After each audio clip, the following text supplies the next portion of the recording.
All right, guys, welcome back. We're in the middle of solving this first problem. We have so far discovered that we're going to use the tangent function in order to solve this. Tangent, of course, is equal to O over A. And so I know, so right here where we use the sign theta, that's a variable, a Greek letter, that we often use for angle measures. And so what plugs in right there to that theta is actually the measure of angle F. So this becomes tangent of 32 degrees is equal to, well, the opposite side we don't know, that's the x. And then my adjacent side we do know, that's 13. This is my equation that I'm going to solve. So my fourth step was to set up equation.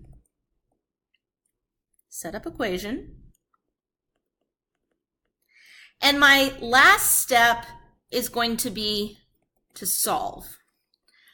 So in order to get x by itself, which of course is always our goal for any equation, we're going to multiply both sides by 13, not b, that's supposed to be a 13, by 13 to clear the fraction. Because what that does, this is like 13 over 1, those will cancel, leave me with just an x. So I have x equals 13 times tangent of 32. Well, now I'm going to hop into my calculator, and I'm going to enter that. 13 times the tangent, stop, this is really, 13 times the tangent of 32 degrees, and I get 8.1233. So that means that this is 8.1233 is the value of x. The length of this side, DE, is equal to 8.1 units. All right, let's look at this next problem. Okay, and guys, I'm going to apologize. I'm going to erase to give myself a little bit more space.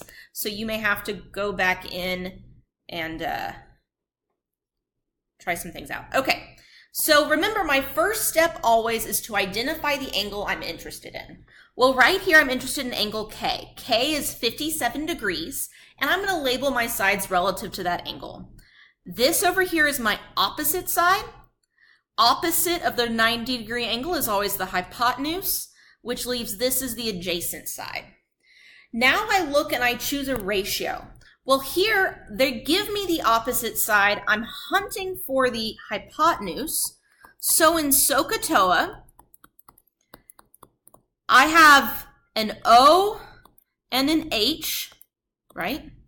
Well, the only one that has both is sine. So that's going to be my ratio. Sine of theta is equal to opposite over hypotenuse.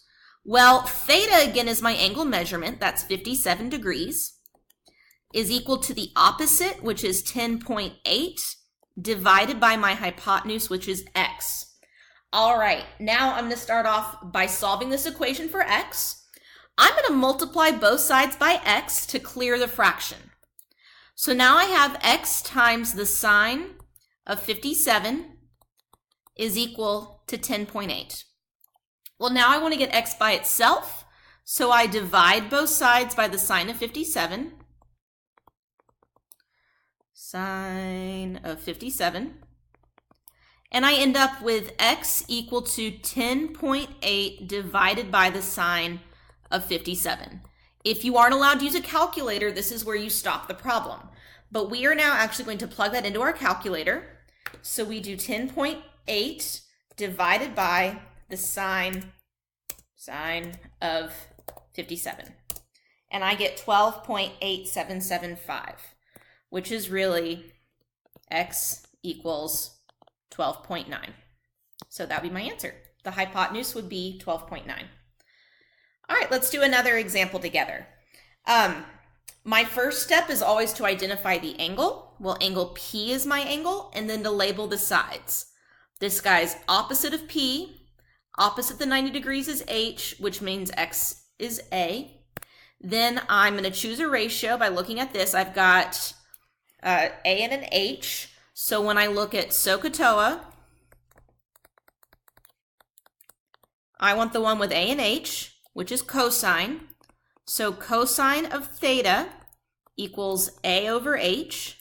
Well, cosine of 47 degrees is going to equal my adjacent side x over my hypotenuse of 3.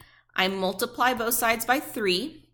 So I get 3 times the cosine of 47 is equal to x. Plug that into your calculator. 3 times the cosine of 47, and I get 2.046. So x equals 2.046. That's my answer. Okay, now let's take a look at a word problem. The Leaning Tower of Pisa was reopened in 2001 after a 10-year project to reduce its tilt. The engineers' efforts were successful and resulted in a tilt of only 5 degrees. Suppose someone drops an object from the tower at a height of 150 feet. How far from the base of the tower will the object land? Okay, so first thing we always want to do with a word problem is make a diagram. So we have this wonderful tower and it leans like this, okay? And when it leans like this angle here is 5 degrees, okay? I'm interested in basically this length here, right there. How far away is the object that drops? Well, if this is 5 degrees, then that makes this angle here 85 degrees. Does that make sense? And this is my right angle here. This length here is 150 because they tell me that we're dropping from a height of 150. So now if I'm hunting for this side here, x, my first step is to identify my angle, which is 85. So really at the end of the day, we're looking at this triangle here. This is 85 degrees, x 150, okay? That means that this side here is O, this side here is H, which makes this side here A. So when I'm looking at SOHCAHTOA, I'm really interested in the A and the H, so that's cosine. So I would say cosine of theta equals A over H. So cosine of 85 is equal to my adjacent side, which was x, over 150, which was my hypotenuse. Now I'm going to multiply both sides by 150 to clear the fraction. So I get that x equals 150 times the cosine of 85. So we plug that into our calculator. 150 times the cosine of 85, and we get 13.0734. So really, that means x equals 13 feet, pretty much. Okay?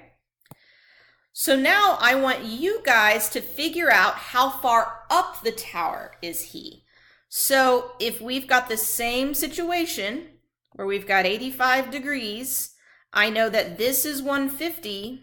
What is this value here? So go ahead now, pause, take a look at that. And now check your work against mine. All right, guys, thank you very much, and continue to the next lesson.